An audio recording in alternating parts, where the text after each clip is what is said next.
నమస్కారం గురుగారు.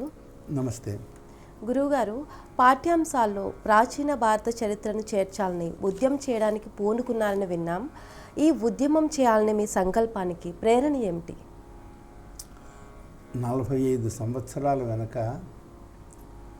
ఏలూరులో ఇతిహాస సంకలన సమితి నడిపేటువంటి శ్రీరామ్ సాఠే గారు వచ్చారు. అక్కడ ఒక మీటింగ్ పెట్టాం.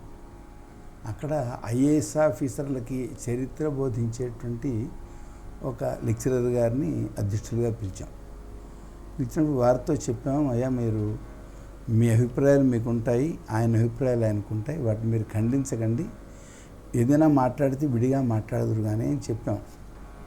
కానీ శ్రీరామ్ సాఠే గారు ఉపన్యాసం తర్వాత అధ్యక్షులు వారు దాన్ని ఖండిస్తూ మాట్లాడినప్పుడు నేను చివర కార్యదర్శిగా వందన సమర్పణ చేయాల్సి వచ్చింది.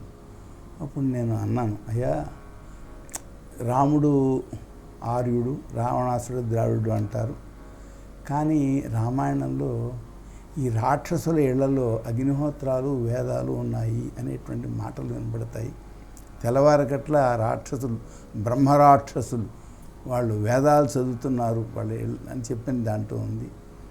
మరి వాళ్ళు ద్రావిడులై ఆర్యుల కంటే వేరైతే ఇది ఎలా కుదురుతుందండి అని అడిగాను.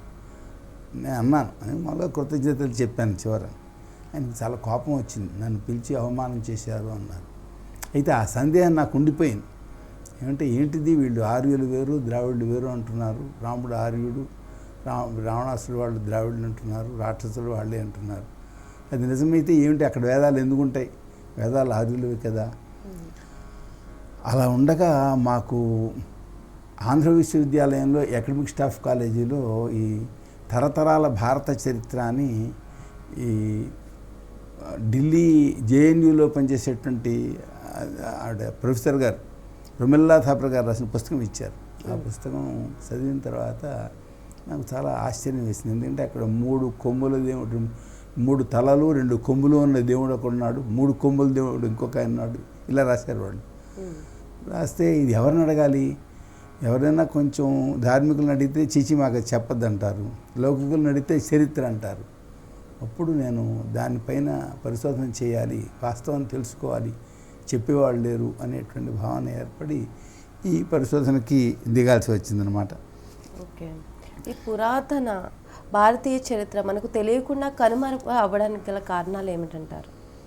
తెలియకుండా కనుమరుగవడానికి కారణం ఏమిటి అంటే, బ్రిటిష్ వాళ్ళు ఉన్నారు, వాళ్ళు మన దేశాన్ని శాశ్వతంగా పాలించాలి అనుకున్నారు.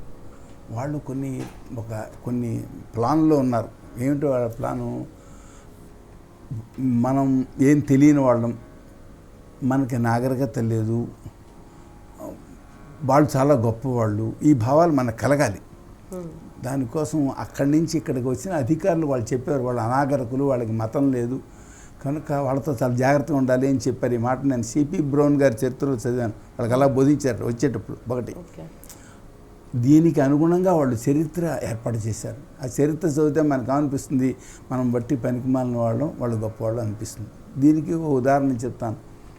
ఒక జమీందార్ గారు ఉన్నారు, ఆయన బిఏ పాస్ అయ్యారు ఆ కాలంలో. ఆయన ఒక పుస్తకం రాశారు. దాంట్లో ఏమని రాశారు? ఇంగ్లీష్ వాళ్ళు దేవదూతలు, వాళ్ళు చెప్పిన మాట మనం పాటించడమే మనం దేవుడి యొక్క ఆదేశాన్ని పాటించడము అని రాశారు ఆయన. దాంట్లో ఒకటి. మహాకవి గురజాడ ఆయన ఏమని రాశాడు? ఇంగిరీదులు కళ్ళలాడరు తన గేయాల్లో రాస్తున్నాడు. అలాగే పుక్కిటి పురాణము నమ్మజల్లునే రాశాడు.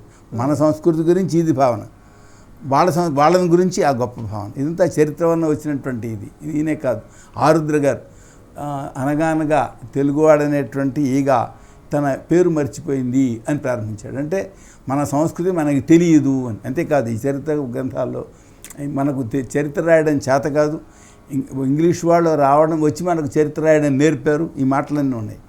కనుక మనకు ఈ భావన కలిగించడం కోసం వాళ్ళు చరిత్ర రాశారు. అది వాళ్ళు సక్సెస్ అయ్యారు. ఎందుకంటే మనకు ఆ భావన కలిగింది, మనకి ఏమీ తెలియదు, మన దేశంలో ఏం లేదు, అంతా విదేశాల నుంచే ఇక్కడికి వచ్చింది అని చాలామంది విద్యావంతులు ఈ మాట నాతో అన్నారు. నాట్యం ఓ దేశం నుంచి వచ్చింది, లిపింగ్ ఓ దేశం నుంచి వచ్చింది, ఇలాగే చెప్పేవారు. అంటే మనకేం లేదు అనేటువంటి భావన. కనుక అందుకోసం వాళ్ళు ఈ విధంగా చరిత్ర కల్పించారు.